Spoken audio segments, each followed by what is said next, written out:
Yo, what is up guys? Delboy here, aka Blue Collar Sports TV. Hopefully you guys are doing well. If you're new here, smash that like, hit subscribe, all of that good stuff. So Tszyu makes a statement by knocking out Dennis Hogan in 5 rounds. Now going into this fight, we all expected Tszyu to win. You know, he's the hot prospect, he was the favourite. We expected him to win. But Dennis Hogan, especially at 154, is an awkward, tricky guy who's shown good durability and survival skills. You know, a lot of people were expecting this fight to go rounds, including myself, but you know, Tszyu blew this guy away and destroyed him basically. It was a beatdown from start to finish. Opening round, Tszyu came out very aggressive, very purposeful in his approach, right away backing up Dennis Hogan, firing that jab from body to head.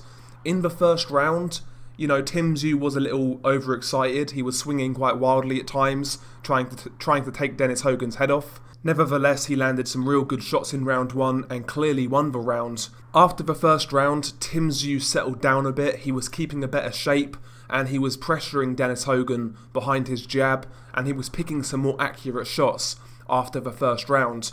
And yeah, basically it was a dissection of Dennis Hogan. Tszyu was doing a great job of landing that jab to the body.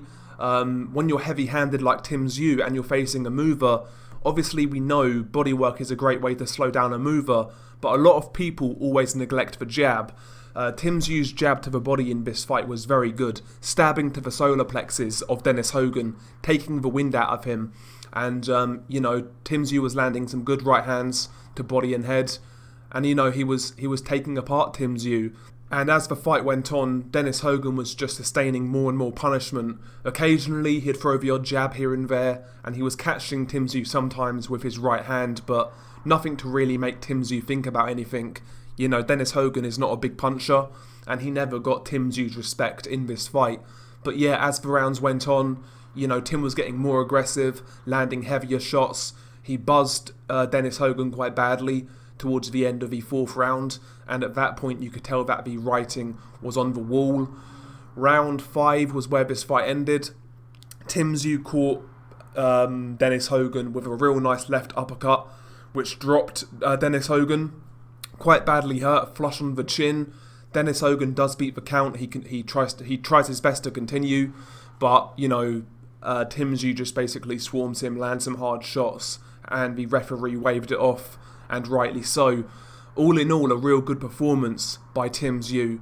Nobody's destroyed Dennis Hogan like that. Even Jermell Charlo beat him up and knocked him out, but you know, that was at middleweight, and that's not Dennis Hogan's natural weight class. And it took Jermell Charlo, I think it was like 7, 8, 9 rounds, whereas Tszyu done it in 5 rounds. Obviously, Dennis Hogan took Jaime Munguia the distance at 154 and gave him a real hard fight.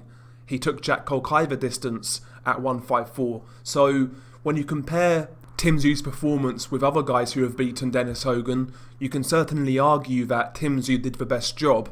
Now fair enough, Dennis Hogan these days is getting older, but nevertheless, it's definitely a good look. And you know, the way this guy's developed in the last few years has been very impressive. I've been covering Tszyu more than most people on YouTube. I was covering Tszyu at the start of his career, and I said back then, I saw something in Tszyu. You know, I saw the dedication, I saw the natural talent, his distance control, his jab, his power, his timing. It was all there, but as a younger pro, he wasn't putting it all together. Now, he's starting to improve, starting to get more consistent in his performances, and he's only getting better. I think he's been matched extremely well recently, fighting the likes of Jeff Horn, now Dennis Hogan. These are good fights for him at this stage. And yeah, I think Tszyu is definitely a guy to watch out for at 154 pounds. I fully expect this guy to be a challenger at world level. Whether he can win a title or not, we shall see, but he's definitely a good fighter. What's next for Tszyu? I mean, he's cleaning out the domestic scene down under.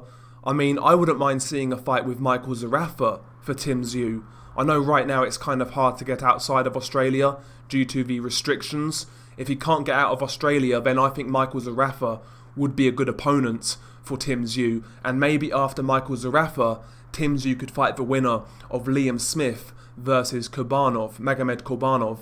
I think that fight would be a good fight for Tszyu down the line. But yeah, ultimately, he's 1 or 2 fights away now from a world title shot, in my opinion. I've been very impressed with the development of Tszyu. As you guys know, I've been high on Tszyu for quite a little while now.